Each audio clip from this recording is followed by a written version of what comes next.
Hello guys, and welcome to this Warhammer Fantasy Rumours video with me, Mark, from the Xenovids channel. So, here we go. I've been looking at Fate 212, and I saw this important information about changes to 9th edition. So what I'm going to do is read it all for you. You can listen to it or read it on the screen, and give you my thoughts. I will say that I'm not a huge fantasy player. As you may or may not be aware, I am currently building up a 3,000 point high elf army ready for the release of 9th edition, which should be May time. And someone wants to text me. And Ian has a 3,000 point dwarf army, and he's also constructing a lizard man army. Once I've done my high elves army, I will be moving either to Ogre Kingdom or Vampire Counts. I've got models from both, but we'll be doing that more in the summer. So let's read the rumour. Yesterday we had a "you had better sit down" moment with the rumours coming off Warseer. 9th edition is changing, and the end times are the catalyst for these changes in the background and future of the game. However, it is not just the background that is changing. Releases and how they come out are about to be changed. Armies from 8th edition, from the end times and future releases will be valid, leaving no one out.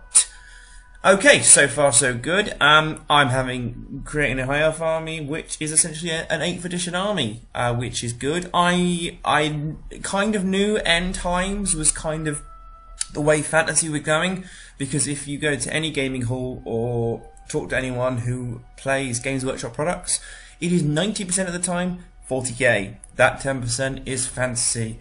Why would a company spend so much money on all these factions? And all these armies and models and developing and designing fantasy stuff if there's hardly anyone playing it.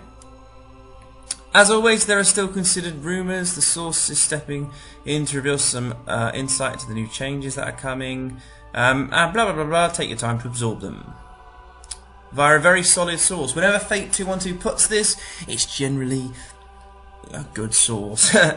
Let me give you some information. The setting is being completely overhauled, which from the end time stuff you can imagine it is. So the concept of a huge chunks of the world in a sea similar to the warp from 40k, and the faction reduction to 6. Wow. Okay, so reducing the factions. Let's have a quick look at Games Workshop. 1, 2, 3, 4, 5, 6, 7, 8, 9, 10, 11, 12, 13, 14, 15 factions at the moment. How would you reduce it to 6? Well, Bretonnia and Empire could merge together. Dark Elves, High Elves and Wood Elves all merge into one. Tomb Kings and the Vampire Counts have merged into one. So that's a few, but where would Beastmen, Dwarves, Ogre Kingdoms, Lizardmen, would they be their own things, or are they going to be cut out? Who knows? As for how it interacts with the current rules, 9th edition takes place after the sundering that brought about the end of times. Excellent. Please, anyone who has been keeping up with the end time stuff, please in the comment section below, just do a short synopsis for us, for anyone that's watching the video, of what's been happening with the new end times, because as a new fantasy player, I'm finding it pretty hard to kind of keep up with everything. So that'd be great. Thank you very much. So for the purpose of compatibility, you can use your 8th edition hardback rulebook. Excellent, because I have high elves, representing a section of the culture that hasn't been horrifically changed by end times. Okay, so far so good. Recognising it'll have some drawbacks, of course, being a dated books. Well, that normally happens in the Games Workshop products. You can use end times rules/concepts representing a section that is still being torn apart. Interesting. You can use the new post end times rules to represent what is current. Okay. All the books again with the older books may not be optimal for the new core rules, but truthfully the core rules aren't changing wildly like 5th to 6th edition of 40k. Well, that's okay. Really more of a tidied up 8th edition with a brand new setting. Fair enough, that's not bad. So far so good. Support will be towards the new book, new setting, however, with end times being in the past, viable but not current. Okay, so what we're witnessing now with end times happens in the past. I can deal with that. Expect armies to have fewer units in their core books, which will be heavily focused on the fluff. for where they are now. What they'll be doing in the centuries immediately following the Sundering, this will create a more balanced pool as they'll be rapidly produced and released. Consider a scale even somewhat faster than what we've had for 40k these past few years. Okay, that's interesting. If you look at all the 40k codexes, like Ian and I have been doing, there's a recent trend where the codex itself is okay, but I think Games Workshop are trying to push for data slates, and you get all these different formations to add different things and sell products. It's not how it used to be. The newest codex is overpowered. That's not how it is anymore. However, being a new fantasy player to, I guess, 2014, this doesn't sound great. Expect fewer units in the core books. Hopefully they won't cut out anything I've liked, but if Dark Elves, Wood Elves and High Elves all merge together, then that kind of will have to force me from what I want to do now to creating an allied elf list, which sounds cool, but when I really looked at it and all the models, they're so different in the way they look. Wood Elves are kind of Celtic, High Elves are kind of, I think, Roman and this pure Greek kind of thing, and then you have the Dark Elves, which are pirates, essentially. And how does that all work together? I don't know. It doesn't look good to me if you have to merge them all.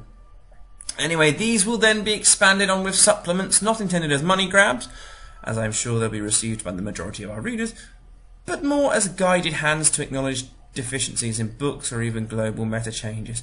Fair enough, they've been doing that, I guess. Being a Tyranids player, Tyranids have had a lot of love. The Codex came out, it was mediocre. I found one dirty list and it's been working. Although we played a game recently where Ian was able to completely table me by turn 5. But we've had a lot of love with releases from White Dwarf, so I'm used to that now. And the first time Games Workshop will be openly acknowledging things that need changing. These units will typically get White Dwarf rule treatment, heralding the release in hardback of all the new units from previous months for the new setting expansion, which will pit several of the races together representing a coalition.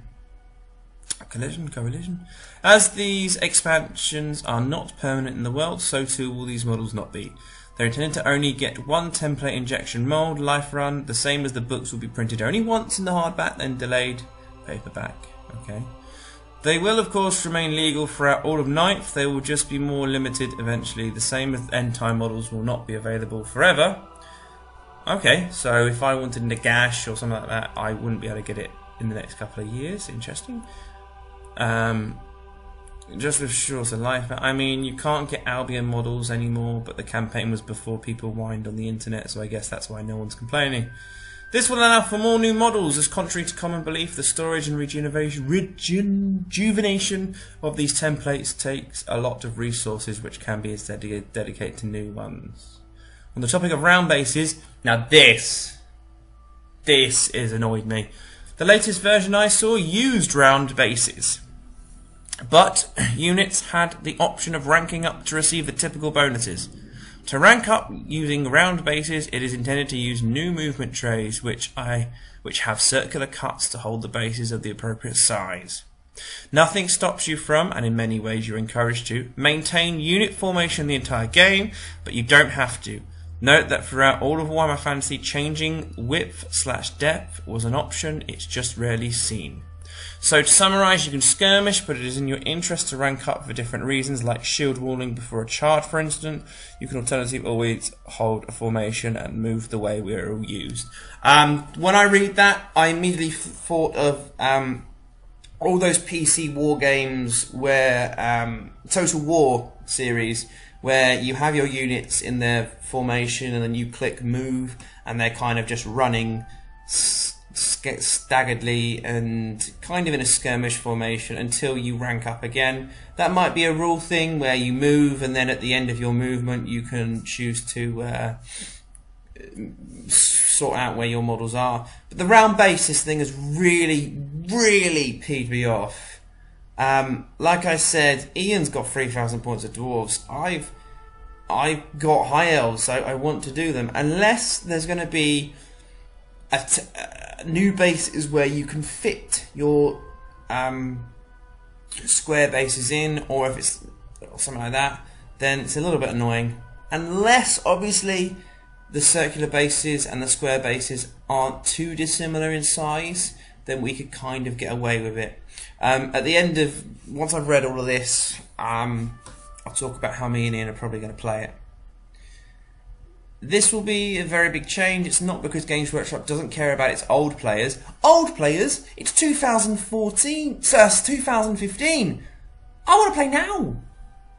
And just wants to attract new ones. It is not to fill a void that will come from the fading of Lord of the Rings, which will remain in stores and be supported for a long time due to the agreement with New Line Cinemas.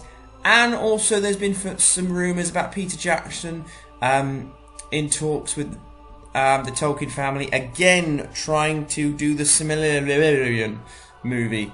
For those of you that don't know, Professor Tolkien sold the rights of Lord of the Rings and The Hobbit so that they could make movies and stuff like that. The rest of the books are held by the Tolkien family that do not want them turned into films, kind of thing. If you watch The Hobbit, you may have noticed with Legolas and the Elf King, spoiler alert, Legolas and the Elf King in the third film, the Elf King says go and find Strider, essentially, and I do believe that the Hobbit film is 50 years before the start of the Lord of the Rings.